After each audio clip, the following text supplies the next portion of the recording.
केला मस्ती धमाल, खाला दंगा खुशाल, झाली घंटा आता मधली सुट्टी. घोरातून ये समोर दडलेले एक पोर, पाहिजे तयास मधली सुट्टी.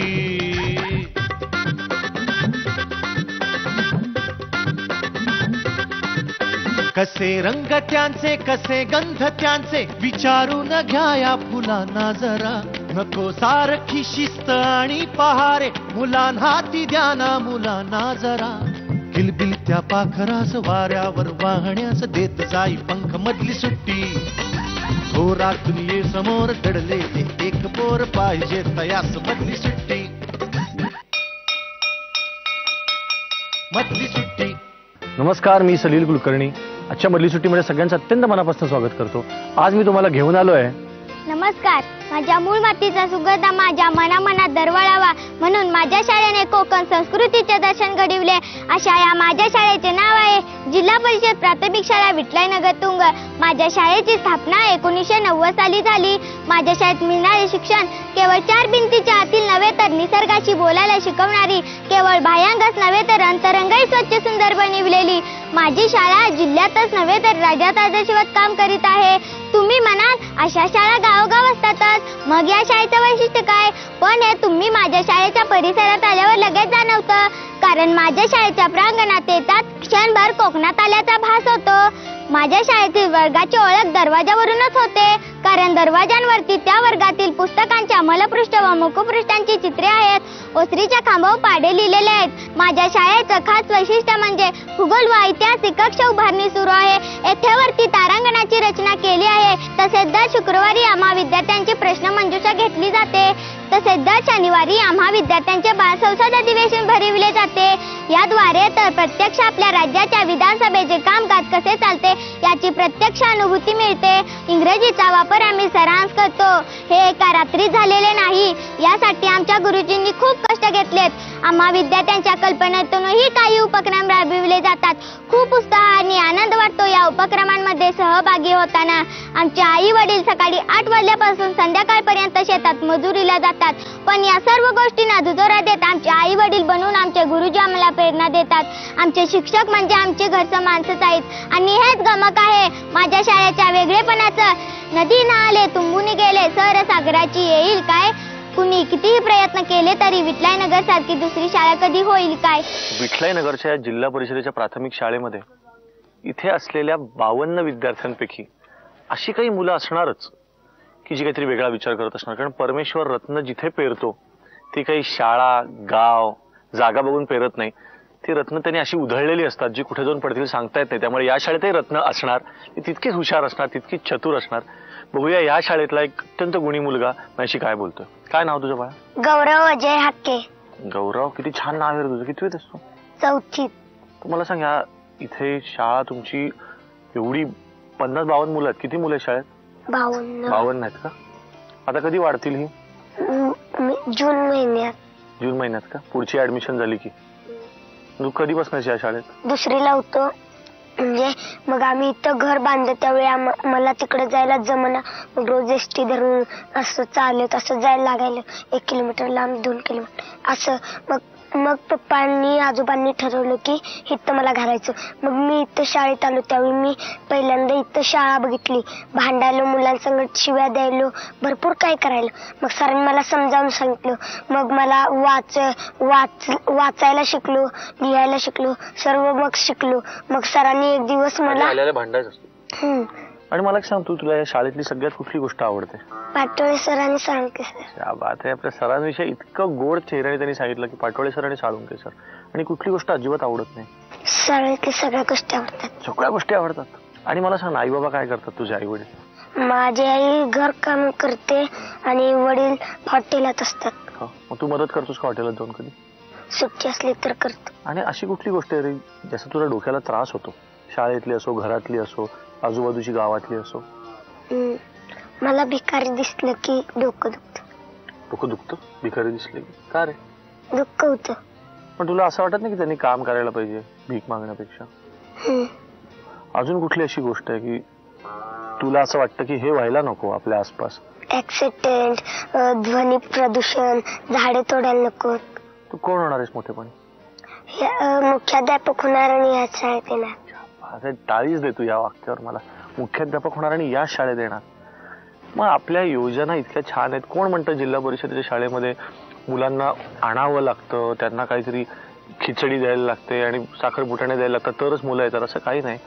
इथे येणाऱ्या या गुणी मुलाला असं वाटतं की इथेच येऊन मुख्याध्यापक व्हावं. याच्यापेक्षा मोठं सर्टिफिकेट या शाळेतल्या शिक्षकांना नाहीच. काय करशील शाळेसाठी रे अजून तू? अजून मोठे होऊन आलो तर शाळेतली काय झाडं मोडली असेल तर तिथं नवीन झाड लावून शाळेची पहिली होती शाळा तशीच करणार. मग जिल्हा परिषदेतली शाळा आपल्याकडे खूप आहेत सगळीकडे महाराष्ट्रात, बारीक बारीक गावांमध्ये, हो की नाही? पण काही काही ठिकाणी तिथे काही मुलं जात नाहीत शिकायला. शाळा काढून ठेवलेल्या असतात शासनाने पण मुलं जात नाहीत. त्या सगळ्या मित्रांना काय सांगशील? तिकडे बघून त्या सगळ्या मित्रांना सांग बरं की शाळेत जा, शाळा आपल्याला काय देते सांग. त्या मुलांनी दप्तर घेऊन शाळेत जायचं, आपल्या शाळेचं रक्षण करायचं, ज्ञान वाढवायचं आणि आपल्या शाळेत त्यांनीच मुख्याध्यापक होऊन आपल्या शाळेचं आणि रक्षण करायचं. आणि आता माझ्याबरोबर एक खूप गोड गुणी मुलगी, तिचं नाव आहे निकिता. कशी असतो निकिता? छान.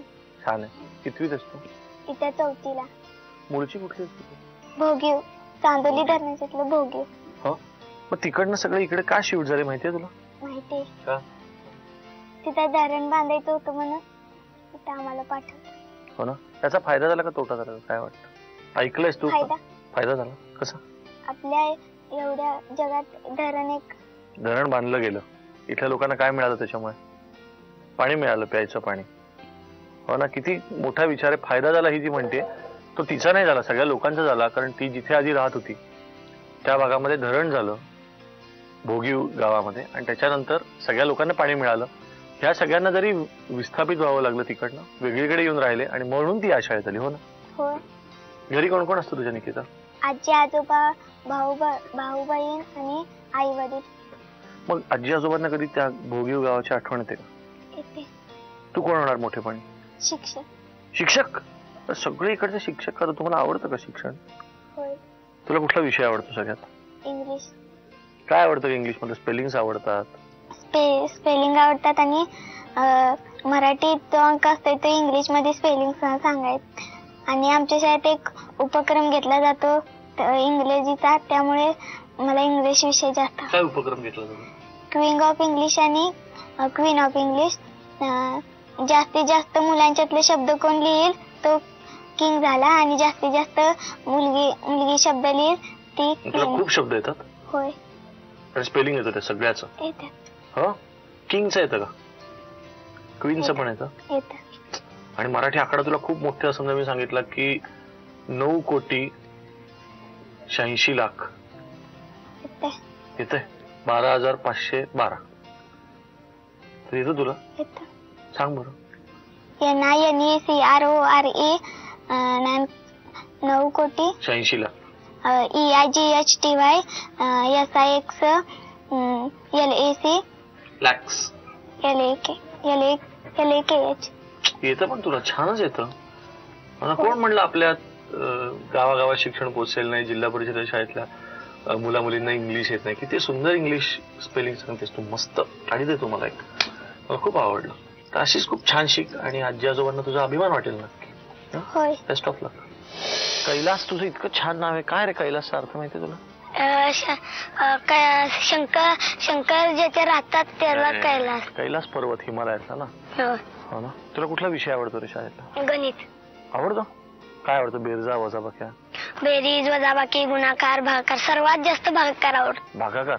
मग तू मला सांग, समजा 100 आंबे आहेत आणि ते 25 लोकांना द्यायचे म्हणले, किती मिळतील प्रत्येकाला? 100 आंबे आहेत म्हणल्यावर 25 लोकांना. 25 लोक आहेत. 25 लोक आहेत. 4 जण. आई शपथ. तुला माहिती का मी शाळेत होतो ना, मला गुणाकार करायचा का भागाकार यांनीच आधी टेन्शन यायचं. तू खटाखट केलंस पण एकदम भागाकार. मग मोठेपणी कोण होणार आहेस? पोलीस. Police direct? एवढा गोड हसतोस तू. कसं पोलीस? पोलीसच होणार आहेस का रे? कारण की पोलीस हा देशाचं संरक्षण करतो. पण तुला देशाचं अख्खं संरक्षण करायचं का? मुळात तू ह्या गावातच पोलीस म्हणून येणार? या देशाचं. हो. अजून घरी किंवा आजूबाजूला अशी कुठली गोष्ट आहे रे की ज्याचा तुला डोक्याला फार त्रास होतो? आमचे मम्मी पप्पा असतात, आमची मम्मी असते ती आमच्या बहिणीला भांडी घासायला लावत असतात. मग आमचं पप्पा संध्याकाळी आलं की बघतात, मग आमच्या मम्मीला कळतात, तेव्हा मग आमचं पप्पा तिला रागवतात, तेव्हा आमच्या बहिणीला पण त्रास होतो आणि मला पण त्रास होतो. मग मी त्यांना समजून सांगतो. भांडण होतात पण?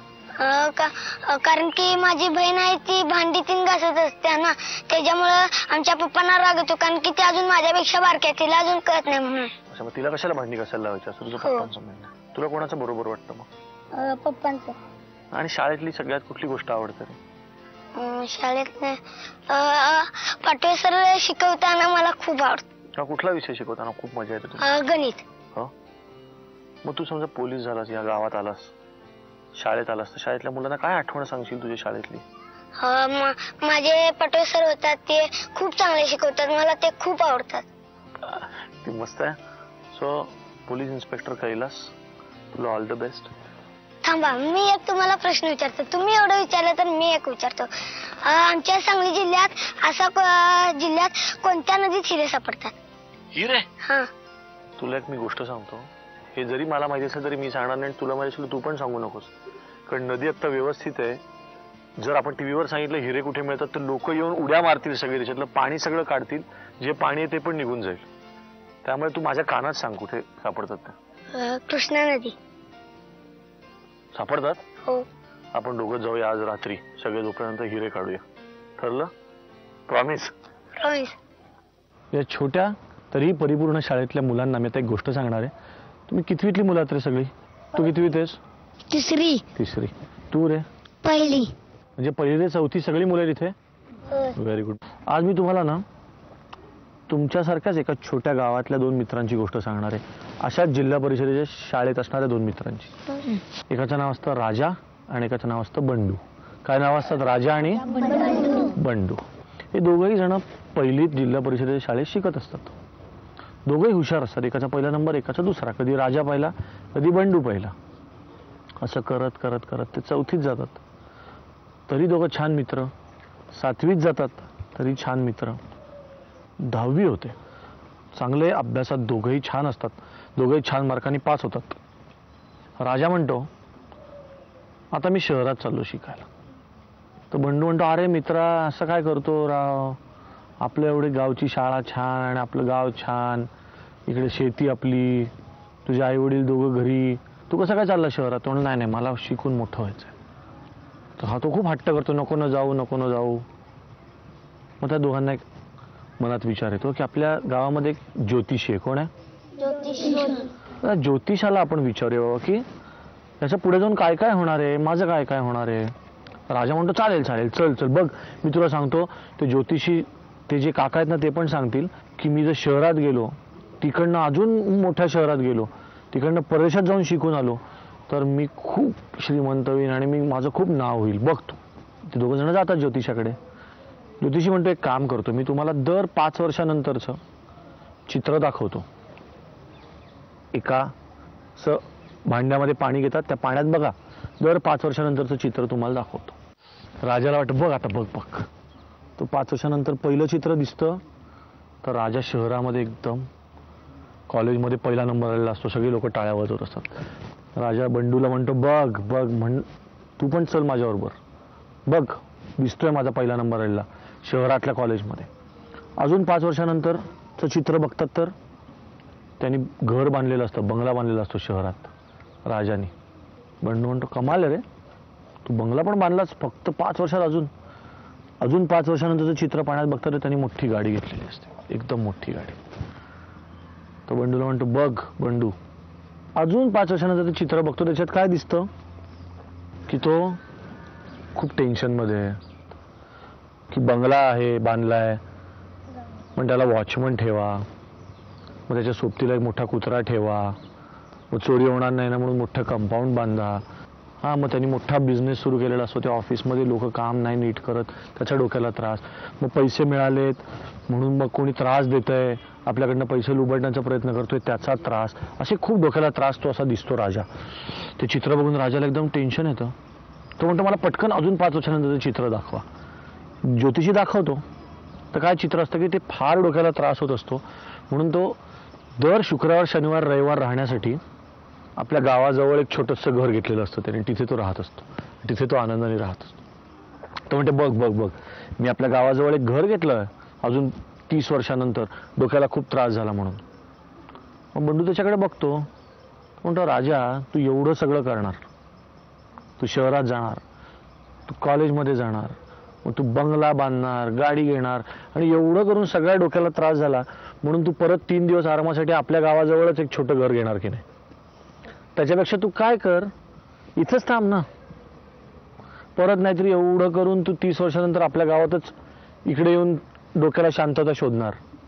त्याच्यापेक्षा तू इथेच राहिलास तर आपण गावच मोठं करू, आपलं गावात मोठ्या मोठ्या गोष्टी करू, गावात मोठा व्यवसाय करू, मोठी शेती करू, शहरातल्या गोष्टी इकडे आणू आणि आपण गावच मोठं करू, आपल्या गावाचं नाव मोठं करू.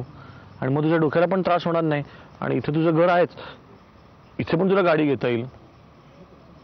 मग राजाला एकदम पटतं. तो म्हणतो हो, आपण उगीच गाव सोडून जातो शहराकडे सारखं. आणि मग ते सगळेच मित्रांना ते सांगायला येतात की अरे तुम्ही आपला देश सोडून परदेशात जाता, आपलं गाव सोडून शहरात जाता, छोटं गाव सोडून मोठ्या गावात येता, त्याच्यापेक्षा आपलंच गाव जर मोठं केलं तर डोक्याला शांतता पण राहते आणि बंगला पण मिळतो आणि गाडी पण मिळते, बरोबर की नाही? पण मी तुम्हाला ही गोष्ट का सांगितली सांगा बरं? कारण आम्ही शहरात जाऊन तुम्हाला असं वाटतं की आता इकडे शिकावं मग नंतर शहरात जाऊन शिकावं? इकडे शिकावं. का रे? अशी काय गोष्ट इथे जी शहरात गेल्यावर हरवेल अशी तुम्हाला भीती वाटते? आपण आपल्या गावात राहिलेलं बरं, दुसऱ्यांचं गाव मोठं करायचं. आपल्या गावात आपण राहिल्यावर आपल्यापासून अनेक घरं होणार, मग आपलं पण गाव मोठं होणार. मग दुसऱ्यांच्या शहरात गेल्यावर त्यांचं गाव मोठं झाल्यावर आपलं गाव बारकं राहणार. आपलं गाव बारकं राहण्यापेक्षा आपलं गाव मोठं करता येईल ना. तुम्ही मला सांगा, कोण डॉक्टर होणार आहे तुमच्यापैकी? एवढे तू डॉक्टर होणार? कोणाचा? माणसांचा का जनावरांचा का दाताचा? माणसांचा. हो, पण कसला? आणि मग कुठे दवाखाना काढणार तू? गावात काढणार. बरं शेती कोण करणार आहे सांगा? त्याला कसली करणार आहे शेती? ज्वारी. का रे? तुमची ज्वारीची शेती आहे इथे? हो, तू करतो काम शेतात? करतोय ना. त्यामुळे तुम्ही सगळे लक्षात ठेवा आहे की ज्या शाळेने तुम्हाला सकाळी 8 वाजल्यापासून संध्याकाळी 7 वाजेपर्यंत तुम्हाला सगळंच दिलं शाळेने, तुमच्यासाठी पाळणाघर पण आहे, संस्कार वर्ग पण आहे, मनोरंजन केंद्र पण आहे. आपल्याकडे शहरामध्ये आपण खूप वेगवेगळ्या केंद्रात मुलांना पाठवतो, मनोरंजन केंद्र, संस्कार वर्ग, संध्याकाळी क्रीडांगण, शिकवणी वेगळी. ही मुलं सगळ्या गोष्टी इथेच करतात, सगळ्या आनंद इथेच उपभोगतात. आणि म्हणून मी या शाळेला परिपूर्ण याच्यासाठी म्हणतो, सगळ्या प्रकारचे आनंद, सगळ्या प्रकारच्या ॲक्टिव्हिटीज इथेच घडतात. म्हणून मला मनापासून वाटतं की तुम्ही मोठं होऊन तुमच्या शाळेसाठी तुमच्या गावामध्ये राहून तुमचं गाव मोठं करायला हवं. दुसरीकडे जरूर जा, परदेशात जा, अमेरिकेत जा, इंग्लंडमध्ये जा, शिका, पण परत गावात आणि गाव कसं करा मोठं. घरी तर तुमच्या गावासाठी तुमच्या शाळेसाठी एकदा टाळ्या वाजवा बरं. जेमतेम 4 वर्ग, 52-55 विद्यार्थी, 3 शिक्षक, असं असतानाही अगदी परिपूर्ण वाटणारी ही शाळा. सगळ्यांच्या चेहऱ्यावर समाधान, आनंदी विद्यार्थी आणि समाधानी शिक्षक. असं असतानाही या मुलांना काहीतरी मागावंसं वाटत असेलच. बघूया इथली मुलं जादूच्या कांडीकडे काय काय मागतात. जर मला जादूची कांडी मिळाली तर मी चांदीचा बंगला बांधेन. जर मला जादूची कांडी मिळेल तर आमची शाळा 4थी पर्यंत आहे ती मी 10वी पर्यंत करेल. जर मला जादूची कांडी मिळाली तर माझे वडील शेती करतात, मी त्यांना ट्रॅक्टर घेऊन देईन. जर मला जादूची कांडी मिळेल तर मी शिक्षिका बनेल. पुन्हा एकदा मस्त गावे, हसावे, झुलावे, खुलावे, किती वाटते उतरून ओझे वयाचे चलारे, पहा कोवळे ऊन बोलावते. वर्षांचे पूल आज ओलांडून ये आल्याड, घे तुला हवीच मधली सुट्टी.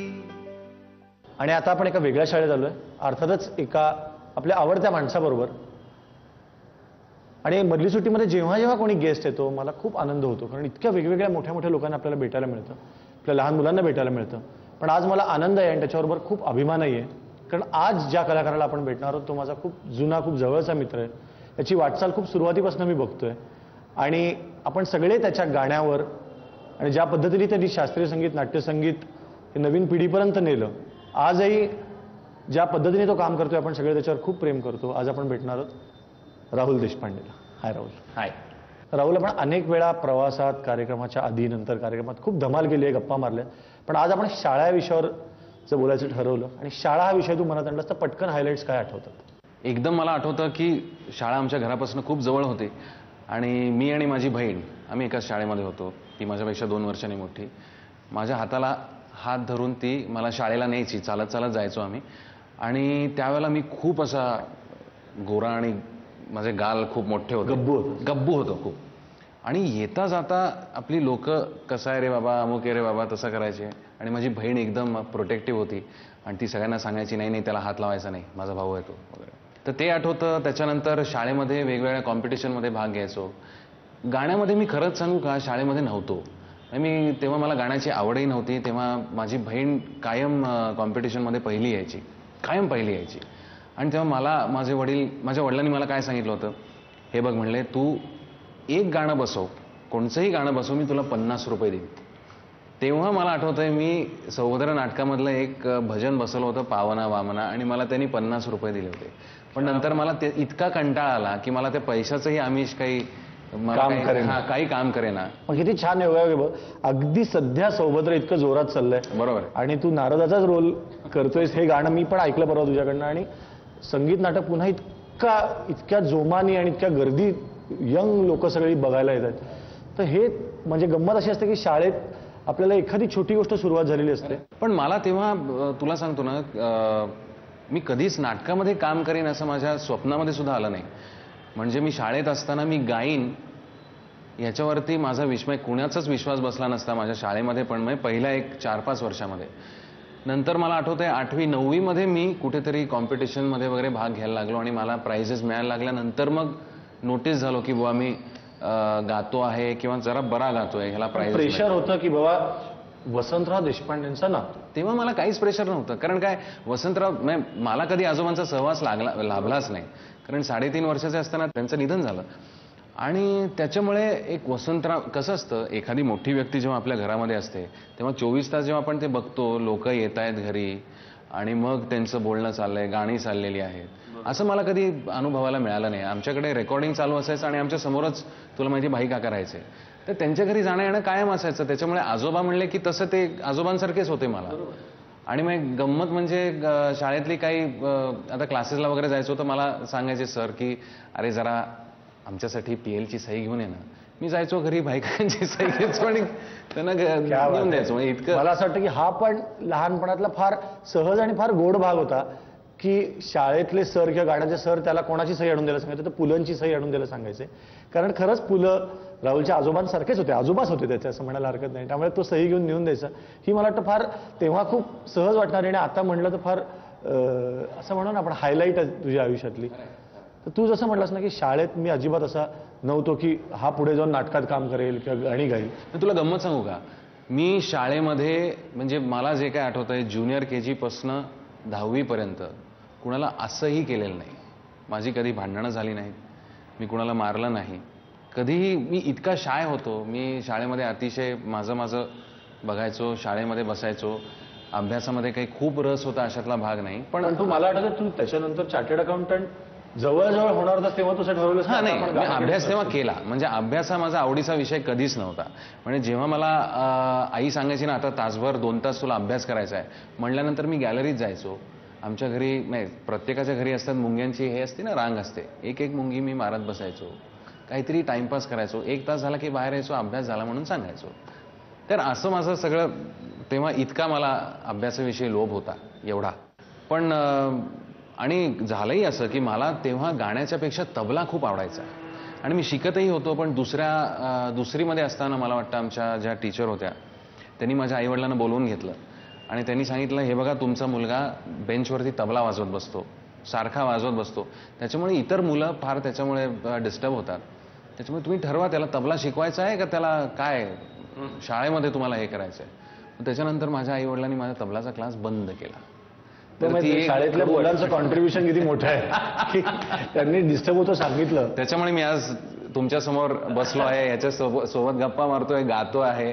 मला वाटतं पण जी मुलं डिस्टर्ब व्हायची असं त्यांच्या तुमच्या शिक्षकांनी मुलं डिस्टर्ब कधीच होत नसते.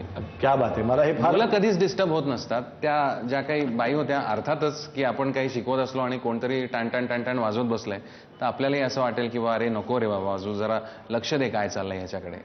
तर तसं होत नव्हतं तेव्हा माझं. त्याच्यामुळे मग त्या बाईंनी सांगितलं बुवा नाही आपण मला खूप छान हा पॉईंट आहे की आपण ज्या सगळ्या विद्यार्थ्यांनी हे तुझं तबलावादन पण बाकावरचं ऐकलं आणि नंतर शाळेतलं जे काही थोडंफार गायलाच ते ऐकलंय त्या सगळ्या मित्रमैत्रिणींना बोलूया जरूर, कारण त्यांच्या नजरेतून शाळेतला राहुल मला ऐकायला खूप आवडेल. बोलूया आपण. आता मला खूप छान वाटतं की आता हे चित्र भरल्यासारखं वाटतं. आता तू ओळख करून दे फक्त या तुझ्या मित्रमैत्रिणी. अश्विनी, ईशानी, रवींद्र, प्रीतम आणि अनिकेत. वा वा वा. तुमच्याकडनं मला ऐकायला हे खूप आवडेल की आता सगळेजण स्टेजवर टेलिव्हिजनवर वेगवेगळ्या भूमिकेमध्ये राहुलला बघतात, गाताना, नाटकात काम करून गाताना, परीक्षकही तो होता सारेगामापचा. तुम्हाला शाळेमध्ये असताना तुम्हाला जर तेव्हाचा एखादा दिवस आठवला की तुम्हाला विचारलं असतं की तुम्हाला काय वाटतं हा कोण होईल पुढे, तर तुमचा काय अंदाज होता? मला तरी असं वाटतं तो स्पोर्ट्समध्ये त्यांनी काहीतरी केलं असतं किंवा जिम्नॅस्टिक्समध्ये काहीतरी करून दाखवलं असतं. आणखी एक छोटीशी आठवण आहे, जेव्हा सूर्यनमस्कार आपण घालतो तेव्हा जेव्हा दुसरी त्याची स्टेप असते की हात लोकांचे अंगठ्याला सुद्धा टेकत नाहीत, राहुलचा हात असा तळवा त्याचा पूर्ण जमिनीला टेकायचं. अशी एक आठवण मला अजूनही लक्षात येते. सिंगिंग ग्रुप होता आमचा, सगळं गॅदरिंग काय 26 जानेवारी 15 ऑगस्ट गाणी राहुल बरोबर म्हणे. मग आमच्यातला एक राहुल, फक्त एवढंच की ह्याच्यासमोर माईक मात्र असायचा, प्रश्नच नाही. मग ही वॉज बेटर ऑफकोर्स, पण तरी आमच्यातलाच. तर शाळेमध्ये आम्हाला हे असे म्युझिकचे क्लासेस असायचे, पिरियड असायचं आठवड्याला आणि एक्झाम असायची म्युझिकची. तर त्याच्यामध्ये आम्हाला ग्रेड्स असायचे. तर एके वर्षी मला ह्याला दरवर्षी एक्सलंट, नाही प्रश्नच नाही, ही वॉज ग्रेट असं. आणि त्याला कंपल्शन होतं की तू वेगळं गाणं म्हणायचं, शाळेत शिकवलेलं म्हणायचं नाही. तर एके वर्षी मला एक्सलंट मिळालं होतं. आणि त्याचा आता मला असं ते जोक वाटतंय की म्हणजे राहुल देशपांडेला एक्सलंट होतं आणि मला एक्सलंट आहे. तर आय वॉज लाईक की अरे म्हणजे थोडं अजून लक्ष दिलं असतंस. एक्झॅक्टली. काम तूच केलं असतं. नाही ती एक अगदी आता मला राहुल आता असा झाला असं मला वाटतं की हे मी सांगणारच की मला राहुल बरोबर एक्सलंट मिळालं होतं. शाळेत 10 वर्ष एकत्र होतो, पण नंतर आत्ताच 2 वर्षापूर्वी मी US मी आणि माझी बायको पूनम पिक्चर बघत होतो बालगंधर्व, आणि आय हॅड नो आयडिया की हा त्याच्यामध्ये आहे. आणि ते गाणं चालू झालं आणि एकदम तो समोर आला. मी म्हटलं अगं हा. ती म्हणे काय झालं म्हटलं अगं हा माझा मित्र आहे. ती म्हणे हो. म्हटलं अगं हो हा अगं राहुल माझा मित्र आहे.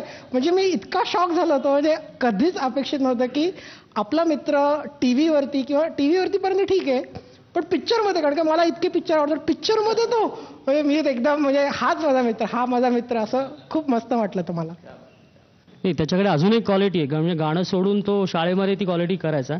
ते नॉर्मली आपण असं कधीच म्हणत नाही की टाळी एका हाताने वाजते वगैरे, तो एका हाताने टाळी वाजवू शकत होता. शाळेमध्ये मॅडम आम्हाला नेहमी कुलकर्णी मॅडम होत्या, त्या म्हणायच्या की एक हात से कभी टाळी नाही बजती, असं हिंदीमध्ये म्हणायच्या. आणि हे बेंच मागे बसून तो असा कधी करत पण एका हाताने टाळी वाजवत बसायचा. तो प्रीतम, नूरकर हे सगळे असे जण जे एका हाताने टाळी वाजवत बसायचे. आठवतं तुला? आता जमत नाही मला, पण आता जमत नाही त्याला, पण मस्त वाजायचं जोरात. अशी इंडिव्हिज्युअल 2 हातांनी जमते त्याला व्यवस्थित. पण मजा येते तेव्हा. असं आम्हाला असं म्हणायचं मॅडम की अरे एका हाताने वाजवा. आम्हाला कधी जमलं नाही, पण त्याला व्यवस्थित जमतं ते. मला एक मधली सुट्टीतला माझा फार आवडता प्रश्न तुला विचारतो की तुला आत्ता एक मधली सुट्टीतली जादूची कांडी मिळाली आणि सांगितलं की एक दिवस तुला शाळेतला परत मिळेल, जसा तसा सकाळपासून रात्रीपर्यंत, कुठला दिवस मागशील? मला असं वाटतं की पहिला जो दिवस मी शाळेमध्ये आलो आणि मला सगळी जी लोक माझे मित्र झाले नंतर तो दिवस मला खूप आवडेल. तेव्हाची एक आठवण आहे की आम्हाला शाळेत इकडे कॅन्टीन होतं आणि कॅन्टीन चालवणारा एक आप्पा होता. तर वाढदिवसाला आम्ही सगळ्यांनी 75 पैशाचा आप्पाचा सामोसा पाव घेऊन सगळ्यांना वाटायचं. ही एक सवय होती आम्हाला.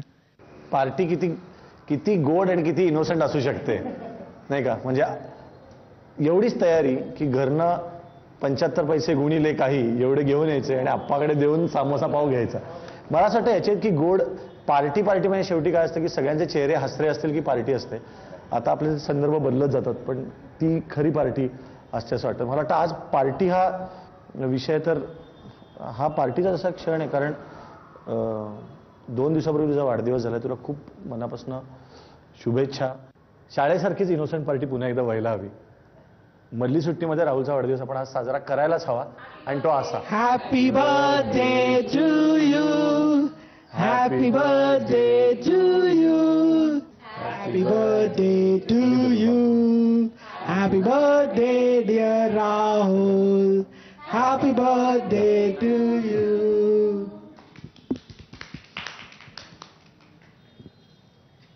थँक्यू व्हेरी मच हे आमच्यासाठी सरप्राईज इथे घेऊन आल्याबद्दल.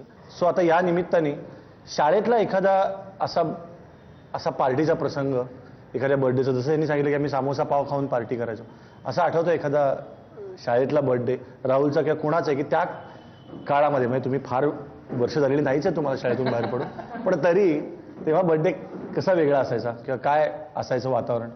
माझ्या आठवणीत इतकंच आहे की खूप मजा यायची बर्थडे पार्टीजला. केक सगळ्यांनाच खायला आवडतो. आणि इनफॅक्ट शाळेपेक्षा कॉलेजमध्ये मला आठवतं आम्ही BMCC मध्ये होतो एकत्र. तर तेव्हा कॉम्पिटिशन्स नंतर किंवा खूप धमाल यायची. सगळ्यांनी बरेच हा उत्कृष्ट गातो त्यामुळे कुठली स्पर्धा त्यांनी जिंकल्यावर आम्ही सगळे एकत्र मिळून पार्टी करायचो. तर ते माझ्या जास्ती आठवणीत आहे. नंतर पार्टी करायची हा एक विषय नक्की. हो नक्कीच. आम्ही सगळे सपोर्टर्स त्याला तेव्हा चिअरअप करायला असायचोच. असू दे किंवा बाकी सगळे कॉम्पिटिशन्स असू दे. आणि त्याला ऐकताना मजा खूपच यायची आणि नंतर माहिती असायचं की सेलिब्रेशन होणारच आहे. मला वाटतं खूप वर्षानंतर राहुल तुझ्या शाळेतल्या मित्रमैत्रिणींबरोबर वाढदिवस सेलिब्रेट झाला असेल मधली सुट्टीच्या निमित्ताने. तर खूप छान वाटलं तुम्ही सगळे इथे आलात आणि आज हा वाढदिवसाचा योग मधली सुट्टीत आला. खूप छान वाटतंय. Thank you very much. Thank you so much. Thanks a lot.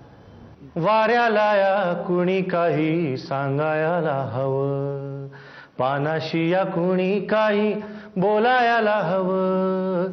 दूरवर सारे कसे थिजूनिया गेले, युगे झाली अंधारात भिजूनिया गेले.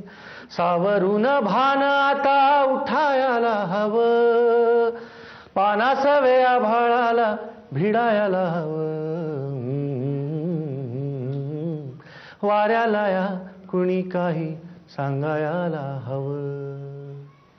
आत्ता आपण जी क्लिपिंग्स बघितली दत्तक मित्र, खरंच वर्गातले खूप हुशार आणि थोडी कमी हुशार या मुलांनीच एकमेकांना मदत करून शाळा कुठे जाऊ शकते.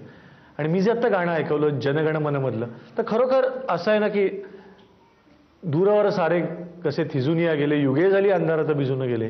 या अंधाराला छेदून जाण्याचा प्रयत्न काही माणसं करतायत, खूप मनापासून करतायत. त्या माणसांशी आता आपण बोलणार आहोत. नमस्कार सर. नमस्ते. माझ्याबरोबर आहेत श्री नामदेव माळी, ज्यांनी फार उत्तम पद्धतीने या सगळ्या उपक्रमाकडे बघितलं आणि अधिकाराचा खऱ्या अर्थाने मला असं वाटतं सर तुम्ही अधिकार इतक्या चांगल्या पद्धतीने वापरताना बघून मला खरंच भरून येते की या मुलांपर्यंत आज या मुलांची गप्पा मारताना त्या मुलांना इतकं समाधान आहे, शाळेविषयी अभिमान आहे. प्रत्येकाला असं वाटतं की मी या शाळेत येऊन मुख्याध्यापक व्हावं. हे मुख्याध्यापक सरांचं तर श्रेय आहे, पण मला वाटतं मुळात तुम्ही या एकूण जी आत्ताची परिस्थिती आहे आणि या परिस्थितीत इतकी सुंदर शाळा की छोटी जागा आहे, कमी विद्यार्थी संख्या, कमी शिक्षक संख्या, तरी ती परिपूर्ण वाटते. प्रत्येक भिंतीचा कोपरा हा उपयुक्ततेसाठी वापरला गेला.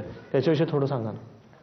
याचं महत्त्वाचं कारण असं आहे की कुठलंही काम करताना आपण त्या गोष्टीचा ध्यास घ्यायला पाहिजे. म्हणजे काहीही करायचं असो, आणखी त्यात जीव ओतला की ते आपलं काम आहे असं आपल्याला वाटतं.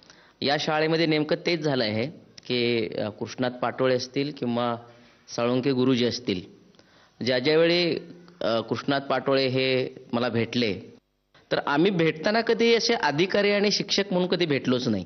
ते ज्यावेळी मला भेटले त्यावेळी ते काय करू, कसं करू, मी हे शाळेत हे केलंय, मी शाळेत ते केलंय, असं सारखं काही ना काही ते विचारत असायचे.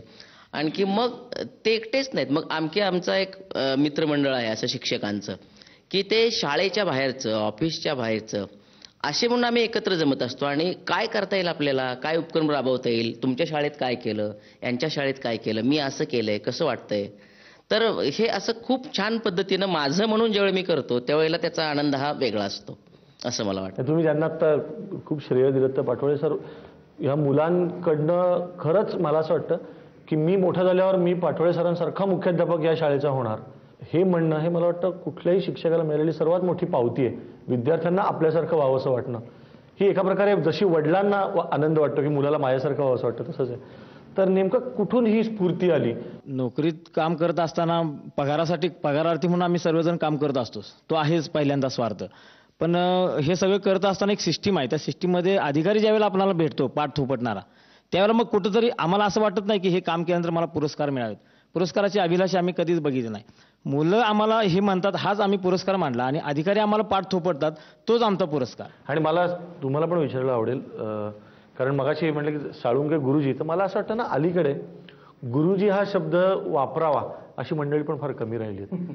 कारण खरोखर गुरु, त्या गुरुजीमध्ये गुरु येतो. आणि आजकाल शिक्षक असतात की जे तासाला येऊन शिकवतात, या पलीकडे जाऊन त्यांचं गुरु होणं हे तुम्हाला साध्य झालंय. तर कसं तुम्ही बघता, कारण अनेक उपक्रम शाळेमध्ये दिसतात.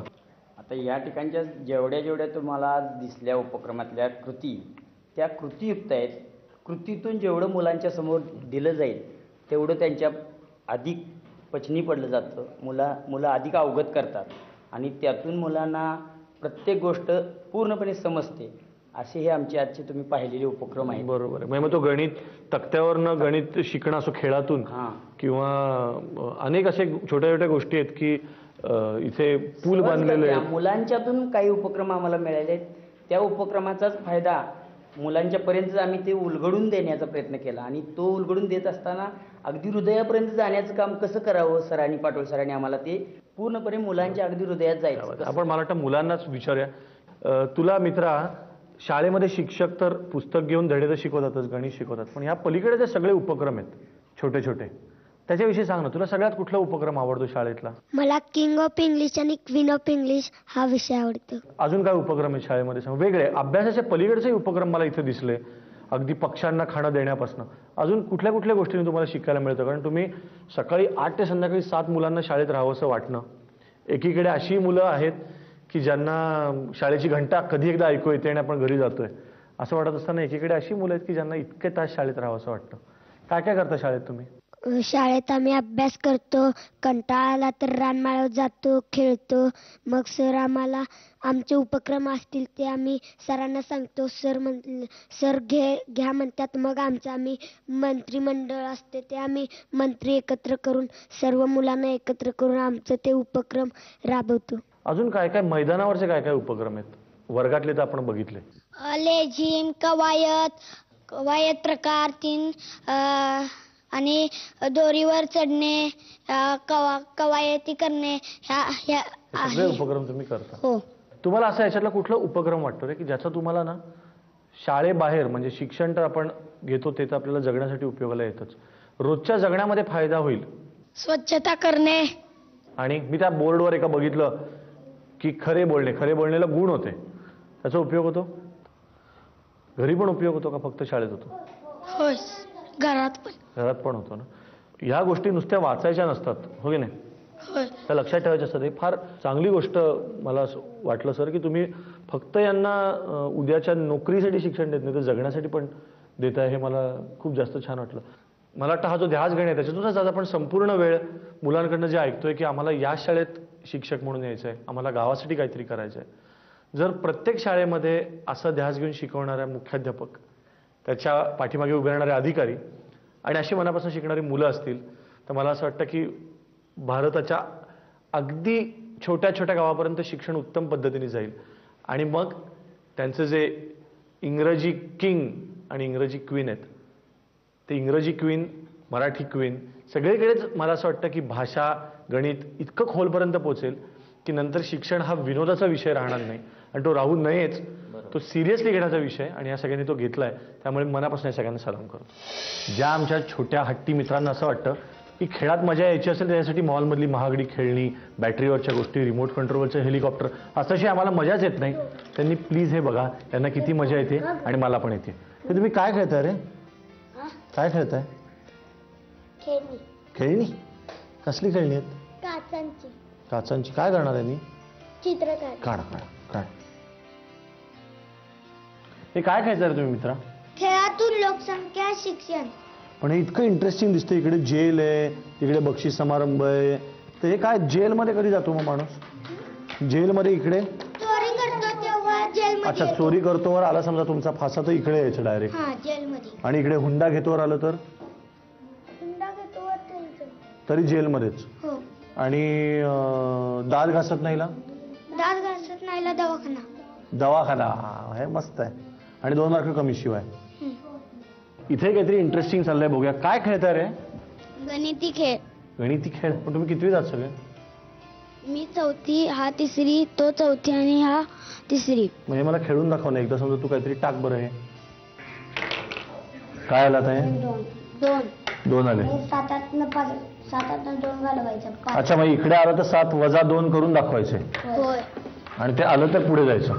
ते नाही आलं तर आलं की तिथे थांबायचं. काय काय? बरोबर आलं की तिथे थांबायचं. हा. आणि आले ना की मागे यायचं. परत 0वर यायचं. परत आणि मागे यायचं. आणि मग इथे काय काय आता मी बघतो. हा, इकडे हे आकार ओळखाय, इकडे 5ची चौपट, विषम संख्या, इकडे संधी आणि फसला म्हणजे संधी मिळाला म्हणजे तेवढी घर पुढे जायचं का? आणि फसला -8 म्हणजे मागे यायचं. म्हणजे थोडक्यात हा तक्ता जर कव्हर केला तर गणित आणि पाढे सगळं पाठ. हो ना? तुला पाढे येतात? कुठपर्यंत येतात रे? 37. म्हण बरं. 37 37 37 14 37 111 37 चौक 148 37 5 185 37 6 212 37 7 239 37 8 200 37 90 333 37 10 370. मित्रांनो, एक तुम्ही लक्षात ठेवा की सांगलीच्या जवळ, इस्लामपूरच्या जवळ तुंग या शाळेमध्ये, तुंगच्या जवळच्या या शाळेमध्ये, जिल्हा परिषदेच्या या शाळेत एक गणितज्ञ जन्माला येतोय. काही वर्षातच आपल्याला बघायला मिळेल. तुझं नाव काय? निखिल दिलीप पाटील. निखिल दिलीप पाटील हे नाव लक्षात ठेवा. आपल्याला हे गणिताचं खूप मोठं पुस्तक असणार आहे पुढच्या मुलांना, निखिलचं.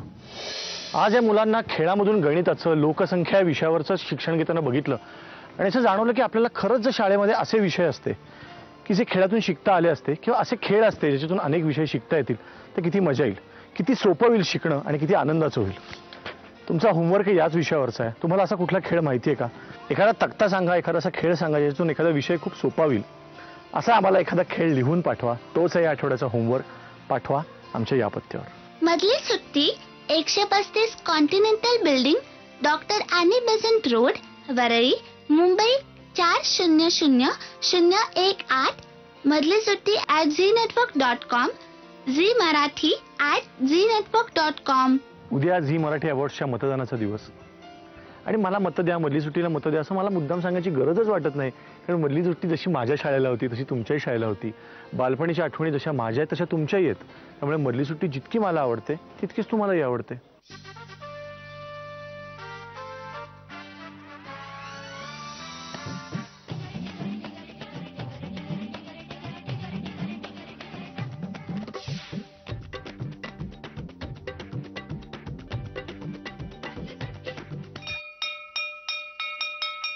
मधली सुट्टी